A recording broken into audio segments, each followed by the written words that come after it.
Welcome to the Rim Break Rodeo. We hope this video helps. In this video, I will explain how to play two-player Halo Infinite.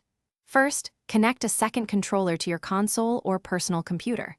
Make sure both players are signed into their respective Xbox accounts. Once connected and signed in, launch Halo Infinite. From the main menu, you will then select either the campaign or custom game option to begin your cooperative adventure. It's a straightforward process to get started.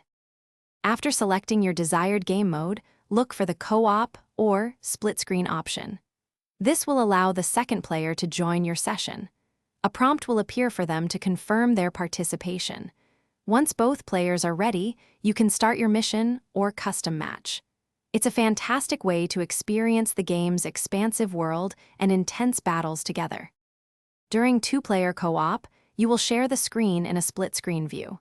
Effective communication is key to success, so coordinate your strategies to defeat enemy forces. Experiment with different weapon and equipment combinations to find what works best for your team. Remember to revive your fellow Spartan if they fall in battle to keep the fight going.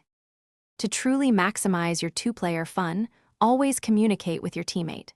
Sharing resources, such as ammunition and health packs, can be crucial for survival. Don't hesitate to experiment with various loadouts and vehicle roles to discover powerful synergies. Working together on challenges also earns both of you valuable experience points, enhancing your overall progression. Thanks for watching. Consider subscribing if we helped you.